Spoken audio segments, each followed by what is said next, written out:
Hola, ¿qué tal? Nosotros somos Juntos Podemos Ver. Yo soy Rodrigo Vargas y esta es la parte número 48 del libro Maestría de Robert Greene. 2. El hecho de mayor rendimiento. Hasta donde recuerda, Ramachandran en 1951 siempre le ha fascinado todo tipo de fenómenos extraños en la naturaleza. Como se narró en el capítulo número 1, a muy temprana edad, Ramachandran comenzó a coleccionar conchas de las playas cerca de su casa, en Madras. Al indagar sobre el tema, le llamaron la atención las variedades de conchas más peculiares, como la muris carnívora. Pronto agregó estos inusuales especímenes a su colección. Al crecer, transfirió su interés a fenómenos anormales de la química, la astronomía y la anatomía humana. Tal vez intuía que esas anomalías tenían algún propósito en la naturaleza, que lo que no se ajusta al patrón tiene algo interesante que decirnos. Quizá sentía que él mismo, con su pasión por la ciencia, cuando otros chicos se sentían atraídos por el deporte o los juegos, era también una anomalía. Como quiera que sea, al madurar, su atracción por lo extraño y anormal no hizo más que crecer. En la década de 1980, como profesor de psicología visual de la University of California en San Diego, tropezó con un fenómeno que despertó vivamente su interés en las anomalías, el llamado síndrome del dolor fantasma. En este caso, personas a las que se les ha amputado una extremidad siguen experimentando sensación y dolor donde la extremidad se hallaba antes, evidentemente. En sus investigaciones como psicólogo visual, Ramachandran se había especializado en ilusiones ópticas, casos en los que el cerebro completa incorrectamente información a partir de lo que los ojos han procesado. Las extremidades fantasma representan una ilusión óptica de mucho mayor escala, pues el cerebro aportaba sensación donde no podía haber ninguna.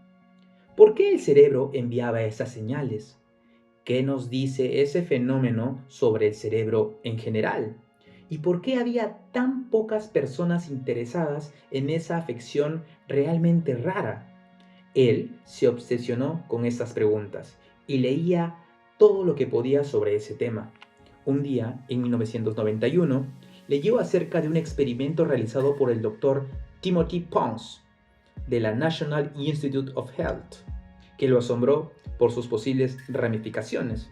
El experimento de Pons se basaba en investigaciones de la década de 1950 en la que el neurocirujano canadiense Wilder Penfold había podido identificar las áreas del cerebro humano que regulan la sensación en varias partes del cuerpo. Esa identificación terminó siendo aplicable a los primates también.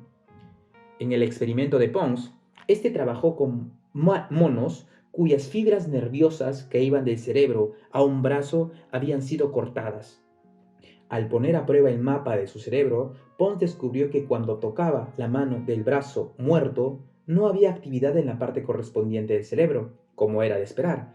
Pero cuando tocaba la cara de los monos, de repente las células en el cerebro correspondientes a la mano muerta comenzaban a activarse rápidamente, además de las de la cara. Las células nerviosas en el cerebro que rigen la sensación en la mano habían migrado de alguna manera al área de la cara. Era imposible saberlo con seguridad, pero parecía que esos monos experimentaban sensación en la mano muerta cuando se les tocaba la cara. Inspirado por este descubrimiento, Ramachandran decidió realizar un descubrimiento propio, una investigación propia sorprendente por su sencillez. Llevó a su oficina a un hombre que, a causa de un accidente automovilístico reciente, había sufrido la amputación del brazo izquierdo justo arriba del codo y experimentaba considerable sensación en su extremidad fantasma. Usando un cotonete, Ramachandran procedió a tocar la pierna y abdomen del hombre. Este reportó sensaciones completamente normales, pero cuando Ramachandran rozó una parte particular de su mejilla, el hombre experimentó sensación tanto en la mejilla como en el pulgar de su mano fantasma. Desplazándose por su cara con el cotonete, Ramachandran descubrió otras áreas correspondientes a otras partes de la mano faltante. Los resultados fueron muy similares a los del experimento de Pons, mejor dicho. Las implicaciones de esta simple prueba fueron profundas. En las neurociencias se habían supuesto en gran medida que las conexiones en el cerebro se fijaban al nacer o en los primeros años de vida y que, en esencia, son permanentes. Los resultados de este experimento contradecían esa suposición. En este caso, después de un accidente traumático, parecía que el cerebro se había alterado en forma drástica, creando nuevas redes de conexiones en un periodo relativamente corto. Esto quería decir que el cerebro humano es potencialmente mucho más plástico de lo que se creía. En este caso, el cerebro se había alterado en una forma extraña, al parecer inexplicable, pero ¿y si esa capacidad para alterarse pudiera aprovecharse en usos terapéuticos positivos? Con base a este experimento, Ramachandran decidió cambiar de campo, pasando al departamento de neurociencias de su universidad y dedicando su tiempo en investigaciones a trastornos neurológicos anómalos. Decidió llevar más lejos su experimento del dolor fantasma. Muchos pacientes con extremidades amputadas experimentan un curioso tipo de parálisis sumamente dolorosa. Sienten la extremidad fantasma y quieren moverla, pero no pueden. Y entonces sienten un calambre y a veces dolor extremo. Ramachandran especuló que, antes de amputada la extremidad, el cerebro había aprendido a experimentar el brazo o pierna como paralizado y que, una vez amputado, éste lo seguía sintiendo así. ¿Era posible, considerando la plasticidad del cerebro, desaprender esa parálisis? De esta forma, él dio con otro experimento increíblemente simple para poner a prueba su idea. Usando un espejo que tenía en su oficina, procedió a armar su propio aparato. Tomó una caja de cartón sin tapa e hizo 2 orificios para los brazos al frente. Luego puso dentro el espejo en posición vertical. Se instruyó entonces a pacientes a pasar su brazo bueno por uno de los orificios y luego el brazo amputado por el otro. Tenían que maniobrar el espejo hasta que la imagen de su brazo bueno fuera vista en la posición en la que se debería ver, en la que debería estar el otro brazo, obviamente. Al mover su brazo bueno y verlo moverse en la posición del amputado, casi al instante los pacientes experimentaban un alivio de la sensación de parálisis. La mayoría de los que se llevaron la caja a casa y practicaron con ella pudieron desaprender la parálisis para su gran consuelo. ¡Wow! Una vez más, el significado del descubrimiento era profundo. No solo el cerebro era más plástico, sino que también los sentidos estaban mucho más interconectados de los que se creía hasta entonces. El cerebro no constaba de módulos de cada sentido, más bien estos se empalmaban entre sí. En este caso, estímulos visuales puros habían alterado el sentido del tacto y la sensación, pero más allá de eso, este experimento también puso en duda la noción entera del dolor. El dolor, parecía, era una especie de opinión dada por el cuerpo sobre lo que experimentaba, sobre su salud. Esta opinión podía ser engañada o manipulada, como había demostrado el experimento con el espejo. En experimentos adicionales, Ramachandran colocó el espejo de tal manera que los pacientes vieran el brazo de un estudiante en vez del suyo propio, sobreimpuesto en el miembro fantasma. No sabían que se había hecho eso, y cuando el estudiante movía el brazo, ellos experimentaban el mismo alivio de la parálisis. La mera vista del movimiento creaba el efecto. Esto hacía que la sensación de dolor pareciera cada vez más subjetiva y sujeta a alteración. En los años siguientes, Ramachandran perfeccionaría ese estilo creativo de experimentación hasta convertirlo en arte. transformándose, entre tanto, en uno de los principales neurocientíficos del mundo. Desarrolló ciertas pautas para su estrategia. Buscaría toda evidencia de anomalías en las neurociencias o campos afines que plantearan preguntas capaces de desafiar la opinión ortodoxa. Sus criterios fueron que él tenía que poder demostrar que se trataba de un fenómeno real. Algo como la telepatía no cabría en esta categoría, que pudiera explicarse en términos de la ciencia en vigor y que tuviera implicaciones importantes más allá de los confines de su propio campo. Si otros ignoraban eso porque parecía demasiado extraño, tanto mejor, él tendría el campo de investigación solo para sí. Además, buscó ideas que pudieran verificar mediante experimentos sencillos, nada de equipo pesado ni costoso. Se había percatado de que quienes consiguen grandes subvenciones para sus investigaciones, que incluirían todo el instrumental tecnológico implicado, se enredaban en juegos políticos para justificar el dinero invertido en ellos. Dependía de la tecnología, no de su propio pensamiento, de sus investigadores. Y se volvían conservadores, así que evitaban hacer olas con sus conclusiones. Él, en cambio, prefería hacer su trabajo con cotonetes y espejos y sosteniendo detalladas conversaciones con sus pacientes. Por ejemplo, le intrigaba el trastorno neurológico conocido como apotemofilia o apotecnofilia. Se le puede decir de ambas formas. El deseo de personas perfectamente sanas de que se les amputara una extremidad, muchas de las cuales procedían en efecto a la cirugía consecuente.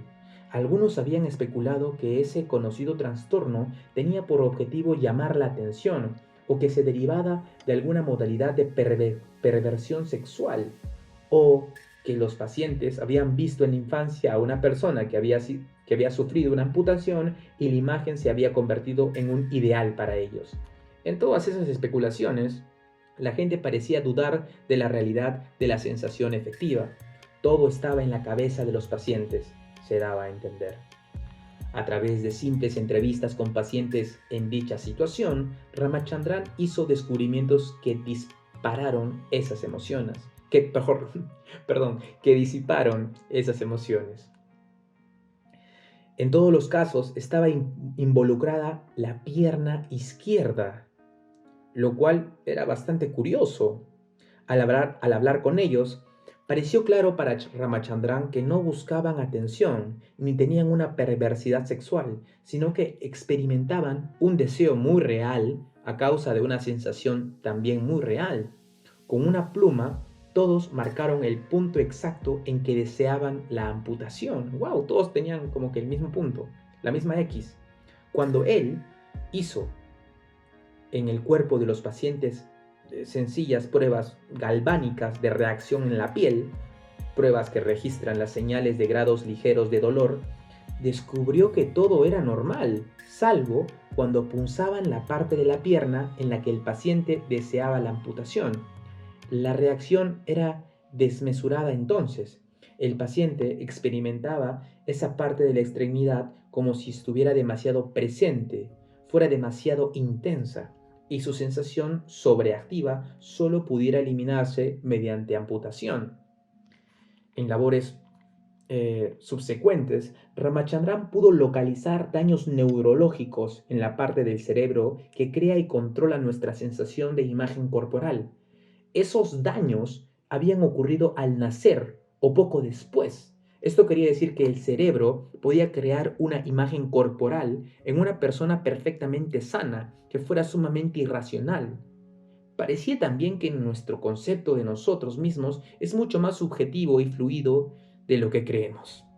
Si nuestra experiencia de nuestro cuerpo es algo construido en el cerebro y puede desbaratarse, quizá nuestro concepto de nosotros mismos también sea una especie de construcción o ilusión que creamos en función de nuestros propósitos, y la cual puede descomponerse. Las implicaciones en este caso van más allá de las neurociencias y entran en el terreno de la filosofía. El mundo animal puede dividirse en dos tipos: especialistas y oportunistas. Los especialistas, como los halcones y las águilas, tienen una habilidad dominante de la que depende su sobrevivencia. Cuando no están cazando, pueden adoptar un modo de completa relajación.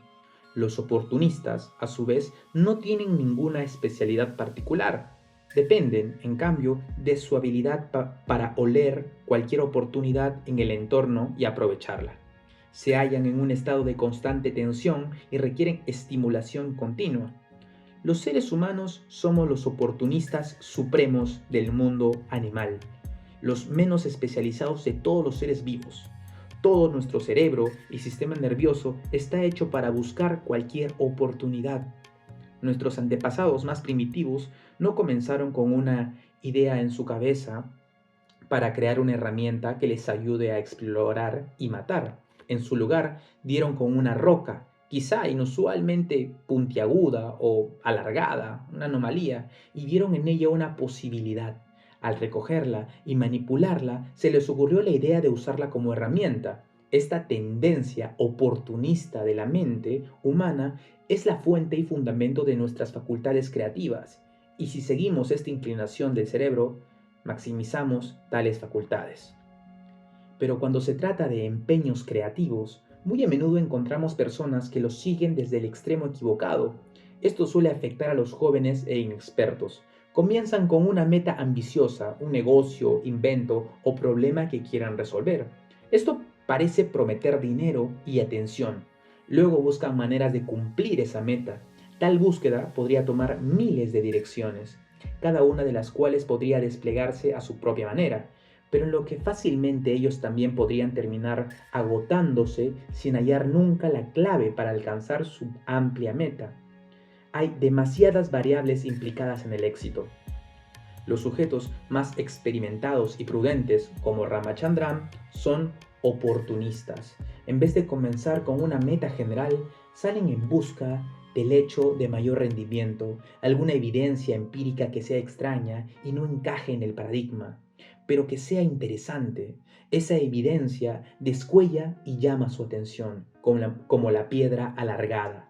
No saben cuál es su meta y ni siquiera tienen en mente una aplicación para el hecho que han descubierto, pero están abiertos a donde pueda llevarlos. Una vez que han cavado hondo, descubren algo que pone en tela de juicio las convenciones prevalecientes y les ofrece oportunidades múltiples de conocimiento y aplicaciones. Al buscar hechos de mayor rendimiento, siguen ciertas pautas. Aunque comiences en un campo particular que conozcas muy bien, no permitas que tu mente se sature de esa disciplina. Lee revistas y periódicos de todos los campos.